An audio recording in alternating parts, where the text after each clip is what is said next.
আজকে আমরা খুব সুন্দর একটা টপিকস নিয়ে আলোচনা করব। চলো দেখি 3 অঙ্কের ক্ষুদ্রতম সংখ্যা 100 এবং 3 অঙ্কের বৃহত্তম সংখ্যা 999 কেন হয়, এটা বিশ্লেষণ আমরা করব।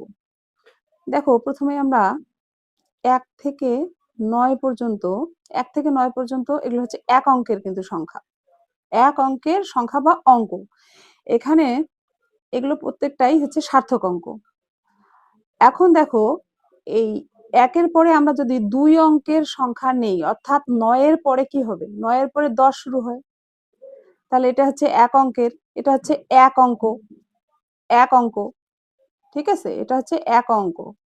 এটা শুরু হয়ে গেল কিন্তু 2 অঙ্ক, তাহলে 2 অঙ্ক শুরু হলো 1 0 থেকে, এবং এই 2 অঙ্ক চলতে থাকবে কিন্তু। দেখো 2 অঙ্কের সবশেষ সংখ্যা কত, এটা হচ্ছে 99, 2 অঙ্ক। বিষয়টা একটু খেয়াল করো, এক অঙ্ক, এটা হচ্ছে আমরা চলে আসলাম 2 অঙ্ক, তাহলে এক অঙ্কের এইটা হচ্ছে ক্ষুদ্রতম সংখ্যা, এটা হচ্ছে ক্ষুদ্র, ঠিক আছে, আমি সংক্ষেপে লিখছি, এটা ক্ষুদ্রতম। আর এটা হচ্ছে কি, এটা হচ্ছে 2 অঙ্কের ক্ষুদ্রতম, এটা হচ্ছে 2 অঙ্কের ক্ষুদ্রতম, এবং এটা হচ্ছে কিন্তু 2 অঙ্কের, এটা হচ্ছে বৃহত্তম, এক অঙ্কের বৃহত্তম, এটা 2 অঙ্কের বৃহত্তম। এখন আমরা আমাদের এখানে দেয়া আছে 100, অর্থাৎ 3 অঙ্কের বৃহত্তম সংখ্যা। এখন দেখো আমরা 3 অঙ্কের 100 কে নিলাম এবং এখানে নিব আমরা 999 কে।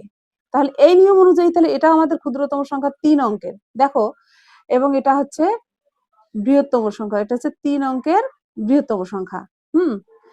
এটাকে যদি আমরা বিশ্লেষণ করি, অর্থাৎ এই সংখ্যাটা 100 সংখ্যা, আমাদের হচ্ছে 3 অঙ্ক আছে এখানে, এখান থেকে যদি আমরা বিয়োগ 1 দেই, দেখো 100 থেকে যদি 1 বিয়োগ করি তাহলে কিন্তু আমাদের পুনরায় 2 অঙ্কের সংখ্যা আসতেছে, এটা কিন্তু 2 অঙ্ক বিশিষ্ট, এটা আমাদের 2 অঙ্ক বিশিষ্ট অঙ্ক।